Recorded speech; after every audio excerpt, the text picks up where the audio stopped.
Đây tặng ác kia nhóm chung mà lén hay nghe ní nhóm năng lượng do cả này true crime mà đón dùng mà chạy lệ đại cả này true crime ní cả lăng tăng pin mà rồi sang sầm bờ năm môn bàn tay nơi tầm miên phiệp lập bài đòi phải chưa chôn tu trang phục lục là hồn mà đòi pe sập ngay ní để xa ấy để xa cả này ní chỉ cả này đá đọt sai ở bàn bên đây tha kẹt đâm tha khi ta có chia nợ nà tề chẳng môn đừng nhóm chạy lệ cả này ní nhóm xôm for disclaimer sẵn mình là hạt for bầm rám tại đó nè đại quạt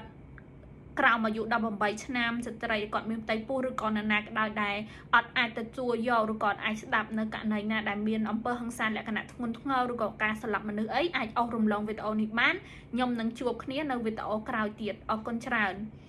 chẳng cả này để nhông lợi dông mà này dạy ngày nít cứ Jack the Ripper đại chiêu cả này là bài mến tên True Crime Lover Series rồi còn nẹ đại quạt chuyện nẹ về phía True Crime á còn đăng mong tham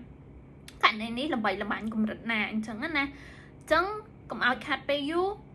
let's dive deep into the case together dương năng màu cho chạy phía xa cái này tặng ác niên nó không cái này Jack the Ripper này chẳng Jack the Ripper cứ ban thơ sự cảm một hiệp nơi năm 1777 nơi Whitechapel District nơi thì trong long này chẳng có phục ăn lệ hay Whitechapel cứ chịu khăn mùi đại sầm bầu tại đại bị chịu chôn đại ruộng nơi không phiệp cây cỏ tràn trên kia bấm phật nơi thì trong lòng hai cả nơi Ukraine có cả lang tràn nơi tí ní đại chẳng tới thưa ao bị chịu chôn mà cho nuồn được bị chia bị xét cứ sợi trai nâng mỏng cứ quạt bằng khăm chặt thưa ca rau xì phơi phết đầm bay đọt đầu được có đầm bay áo quạt nâng ruộng riêng miên chỉ vật đầm bay đọt đầu cho mùi nâng ca ruộng nơi bị trăm tháng ngày chẳng nè hai sợi trai tặng ở ní trai có rau xì phơi phết ní cứ chiều một sinh nhàในอำเภอเขตกรรมหรือเกาะระบาดเจ็กเดริเพอร์นี่ให้จนรองกลัวต่างอ้อได้ officially หรือเกาะเจียเพลกาตระบันแกเราเคยทาเมียนปรำหรือเกาะใน Carnival 5เจียจนรองกลัวระบาดเจ็กเดริเพอร์รองกลัวตีมวยระบาดเจ็กเดริเพอร์คือแมริอันในคลาสได้ก็ตระบันแกสำลับในไงตี30 มวยใครใส่5 ឆ្នាំ ปอมปอยหอย8 ปอมปอยได้กวาดมีอายุเติบโตใช้สักใบชนำแต่ปนเอาหายกวาดสะสมบักกวาดเถิดบ้านเก็บแต่เคยมีสนามอาโก้ให้สนามเวียปูเตียนเมื่อเต้าหิงปะปะเมื่อเหมือนแต่เสร็จลิกวาดจีจนดงครูตีมุ้ยหายเหมือนจีจนดงครูจงกราวเตะมาตัดปะตอปีสะสมบักแมริอันนิโคลัสเติบบ้านเก็บแต่เคยสะสมตีปีเตียนแต่มีชั่วไทยแอนนี่ได้มีอายุใช้สมปีชนะให้สะสมบักวัดเขตก็เฟอร์สกัมเพียบเสียงจุ่มมวยนังจนลงครูตีมวยได้เฟอร์กาอาก็เวียปูห้าวยกกรึงขนมบอกอันนี้จังมาเตียนจังเป็นให้ฮะโคเคยเจียงกาได้เขตก็เฟอร์สกัมเพียบแต่เลยจนลงครูตีมวยเตียนให้ประตอบมาเตียนจนลงครูตีใบก็มีชมดฮะElizabeth Street ได้ Elizabeth Street นั่งกอดเมียอายุใช้จะบูนชนะในไปได้กอดตระบันเขตก็เฉาะโยชีวิตปันแต่สะสมบอกอลิซาเบธเคยมีแต่สนามอาโกเอตอนเคยมีสนามเวกัดหรือก็ทศกรรมเพียบเลยเรียงกายให้เกจือท่าหาดไอ้เกจือท่าเนเปได้กำลังเปได้เจ็กดริเพอร์ทศกรรมเพียบนั่งเมียนไอ้มวยมากัดกอดหรือก็มารวมคันกอดอัดไอ้กอดนั่งประจับศกรรมเพียบโดยได้จนลงกรุปีเซนเตียนจังเนายบแต่ได้นั่งอะเมียนจนลงกรุตีบุญมวยเตียนในยกเดได้ในเปดลิซาเบธสลับนั่งเมาไปต่อไปกวาดตระบานเกเราเขินไปแต่เขินสะสมบักวัดสะสมตีบุญตระบานเกเราเขินจนลงกรุตีบุญนั่งเป็นชมทักคาเฟรนหายกวาดเมียอยู่ไซส์สมมวยชนะสะสมบักวัดในเฮียงอักระเจียงสะสมปีมวนเตียนเมียนหมกบักวัดนั่งถึงบานเขตกอเวียหลังมืออักกวาดให้เรียงกายบอกจนลงกรุนั่งถึงบาน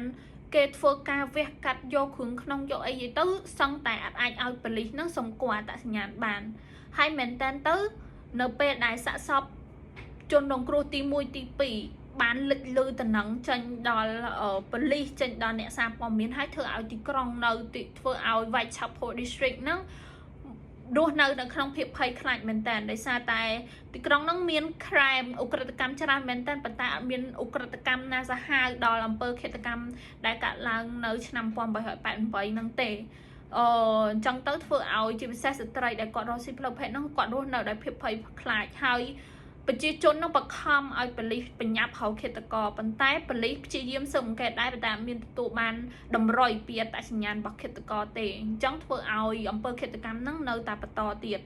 ដល់ជនរងគ្រោះចុងក្រោយនឹងជាជនរងគ្រោះទី5ហើយត្រូវបានគេដឹងថាជាអំពើឃាតកម្មមួយដែលសាហាវប្រៃផ្សៃជាងអំពើឃាតកម្មទាំង4ទៅលើជនរងគ្រោះទាំង4ខាងលើមិញទៀតដែលកាត់ឡើងនៅថ្ងៃទី9វិច្ឆិកាទៅលើជនរងគ្រោះដែលមានឈ្មោះថា Mary Jane Kelly ដែលគាត់មានអាយុត្រឹមតែ25ឆ្នាំទេហើយខុសពីសាកសពជនរងគ្រោះ4ទៀតសាកសពរបស់ Mary Jane Kelly ត្រូវបានគេរកឃើញនៅក្នុងបន្ទប់របស់គាត់ដោយ landlord របស់គាត់ណាទៅទាប្រាក់ឈ្នួលពីថ្លៃបន្ទប់របស់គាត់អត់ឃើញគាត់បង់បន្ទប់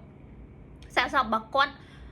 ត្រូវបានគេចាក់កហ្នឹងគឺចាក់ដល់ឆ្អឹងកកឆ្អឹងខ្នងណាចាក់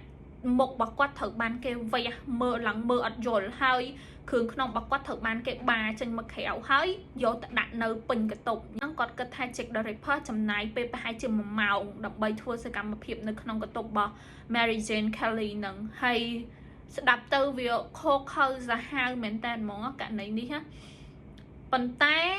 អីដែលចម្លែកមួយទៀតហ្នឹងហើយបានចាញ់ជាឈ្មោះរបស់ Jack the Ripper ហ្នឹងគឺមានកំឡុងពេលដែលគាត់ធ្វើសកម្មភាពឃាតកម្មកំឡុងពេលដែល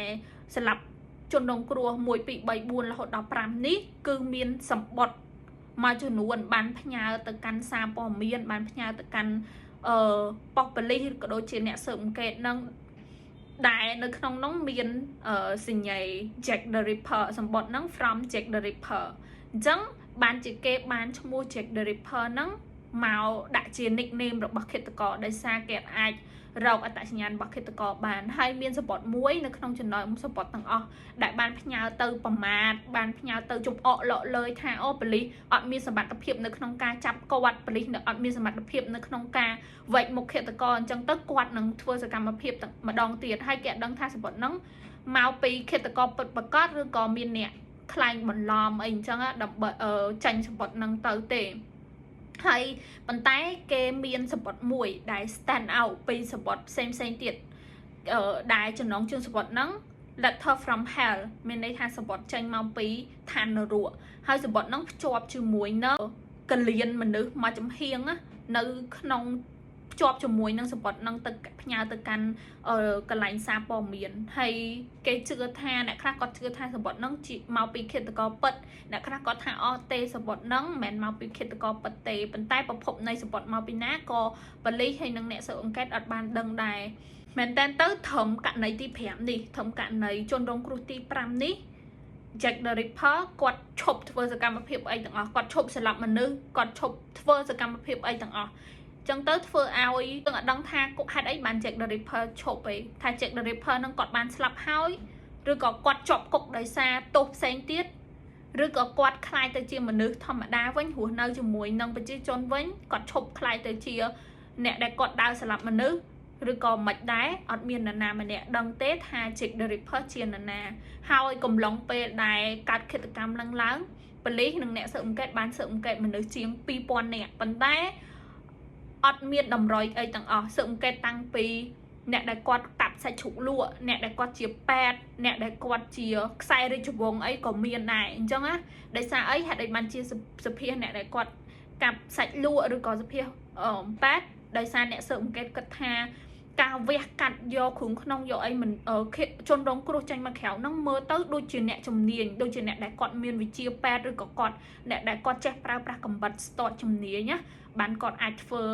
រឿងនឹងកើតអីអញ្ចឹងណាអញ្ចឹងទៅបានជាមានការសួរចម្លើយទៅដល់ប៉ែតទៅដល់អ្នកកាប់សាច់លក់អីអញ្ចឹងដែរអញ្ចឹងបើតសប្តាហ៍ថ្ងៃនេះករណីនេះអត់មាននរណាម្នាក់ដឹងទេថានរណាគេជាអ្នកធ្វើអំពើឃាតកម្មនេះឲ្យពិតប្រាកដហើយក៏មាន theory មានទ្រឹស្ដីមានការវិភាគមួយចំនួនដែរថានរណាជាអ្នកធ្វើអ្នកខ្លះថាជា boyfriend ជាសង្សាររបស់ Mary Jane Kelly ដែលគាត់ជាជនរងគ្រោះទី5និងជនរងគ្រោះចុងក្រោយអញ្ចឹងណាដែល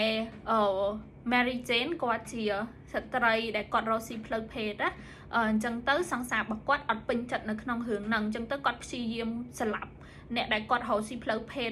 ផ្សេងទៀតដើម្បីឲ្យ Mary Jane Kelly ជនរងគ្រោះចុងក្រោយដែលមានអាយុ25ឆ្នាំនេះខ្លាចអញ្ចឹងកុំឲ្យគាត់ចាញ់ទៅរកស៊ីទៀតប៉ុន្តែ Mary Jane Kelly គាត់ដើម្បីជីវភាពគាត់ធ្វើមិនគាត់មានតែត្រូវទៅដែរហ្នឹងអញ្ចឹងដល់ពេលធ្វើឲ្យសង្សារខ្លាចហើយសង្សារអត់ខ្លាចគាត់តែមានតែដើរស្លាប់គេអាហ្នឹងជា theory មួយដែលជាក្នុងចំណោម theory ល្បីផ្សេងទៀតប៉ុន្តែគេអត់ប្រកាសទេថានរណាជាអ្នកសម្លាប់ដោយសារអីដោយសារអត់មានការចាប់ខ្លួនទេពី2000អ្នកដែលប៉ូលីសធ្វើការសាកសួរចម្លើយនឹងអញ្ចឹងណាបើតាមគណិតទាំងអស់គ្នាវិញតើទាំងអស់គ្នាគិតយ៉ាងណាថាអ្នកដែលជា Jack the Ripper ហ្នឹងជានរណាជាវិជ្ជដិតឬក៏ជាអ្នកកាប់សាច់ជ្រូកលក់ឬក៏ជានរណាម្នាក់ដែលមានអំណាចហើយគាត់ស្លាប់មនុស្សហើយគាត់អាច cover មានន័យថាគាត់អាចលុបរឿងហ្នឹងអត់ឲ្យគេដឹងពីអត្តសញ្ញាណរបស់គាត់បានអ្នកទាំងអស់គ្នាអាចចែកម្លែកទាំងអស់គ្នានៅក្នុង comment ខាងក្រោមបានហើយបើសិនបើមានករណីអីចង់ឲ្យខ្ញុំចែកម្លែកទៀតឬក៏ជជែកទៀតអាចតម្លាក់បាននៅក្នុង comment អរគុណច្រើនដែលបានស្ដាប់ករណីនេះពីដើមរហូតដល់ចប់រឿងវែងតិចអីហើយបើមានអីលើសលោខ្វះខាតអីសូមអធិស្ឋានផង